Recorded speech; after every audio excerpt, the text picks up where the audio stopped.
Sometimes a Pixar trailer drops and you instantly know you're about to witness the start of something big. But then there are moments, rare moments, where a trailer hits you with such chaotic, unpredictable energy that your brain just goes, "Hold on, what exactly am I watching?" And that's exactly what happened to me the first time I sat down and watched the trailer for Hoppers.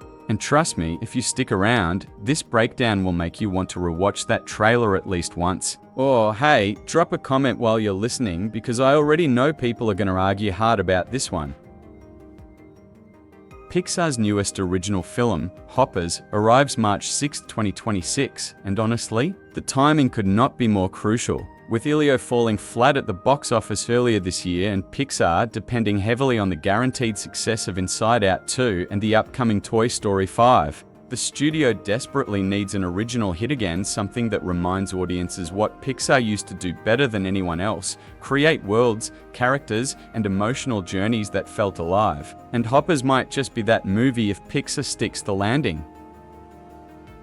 The story follows Mabel, a college student played by Curda, who gains access to a revolutionary piece of technology that allows her to project her mind into an artificial beaver body. Yes, you heard that right, a beaver. And somehow, it actually works. Directed by Daniel Chong and CO written with Jesse Andrews, the film takes its strange premise and immediately pushes it into full-on chaos territory. The new trailer opens with Mabel ignoring every warning sign imaginable. Researchers literally beg her not to test the hopper tech unsupervised. But she's curious, stubborn, and probably a little overconfident, so of course she jumps in head first. And that's when everything spirals. Once inside her synthetic beaver avatar, Mabel gains the ability to communicate with animals and insects. This alone would be enough to power a typical Pixar plot, but Hoppers goes bigger. Mabel, driven by her obsession with wildlife conservation, begins rallying animals against humans who are destroying their habitats. At first, it feels noble, even inspiring. But then the trailer flips hard, because humans decide they're not having any of it. The trailer shows crowds angrily shouting that animals need to be crushed, setting up a surprisingly intense conflict for a family film. And this is where the movie gets messy in a way that I actually love. We see Mabel begin to realize that helping nature isn't as simple as she thought. Nature itself has rules, harsh ones. Predators still have to eat. Herbivores still have to run. Some animals don't want peace. They want power. Her idealistic uprising clashes with the reality of the ecosystem. Pixar hasn't dug into moral ambiguity like this since Zootopia, and even then, Hoppers feels more chaotic and less clean.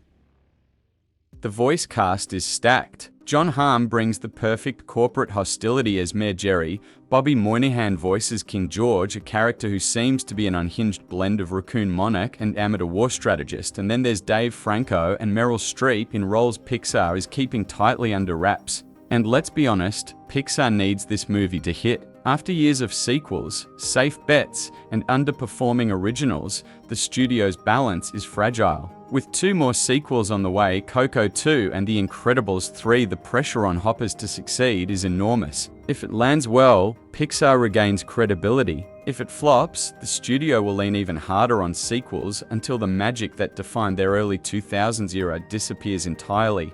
What Hoppers has working in its favor is tone. The early marketing leaned into Avatar, but this new trailer reveals a more original voice. It's playful, chaotic, socially aware, and genuinely funny. The animals look expressive, the world feels layered, and the comedic timing is sharp. There's a particular moment in the trailer Mabel screaming at a moth not to eat a leaf because they're in this together that feels like peak modern Pixar comedy.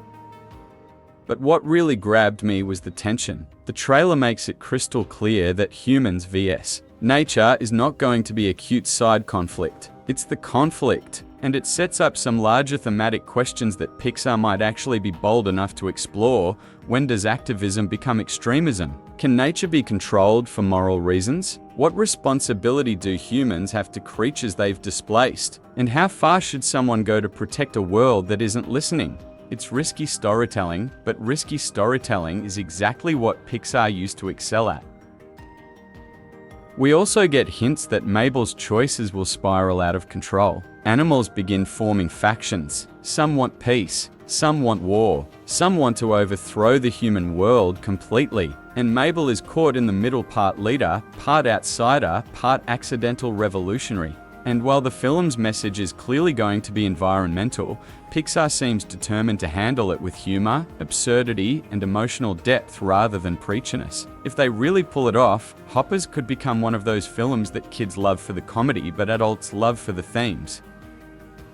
By the end of the trailer, we see humans gearing up for retaliation, animals preparing for a full-scale uprising, and Mabel desperately trying to regain control. And if Pixar plays this right, Hoppers could be the first truly fresh, original film they've made in years. Pixar is at a crossroads, and Hoppers might be the gamble that determines where the studio goes next. Will they continue relying on the old formulas, or will they prove that original storytelling still has a place in blockbuster animation? We'll find out when Hoppers hits theaters on March 6, 2026. Stay with me because when the next trailer drops, we're breaking it down frame by frame. And if you're still here listening, hit that like or drop a comment so I know you're riding with Screen Radar until the very end.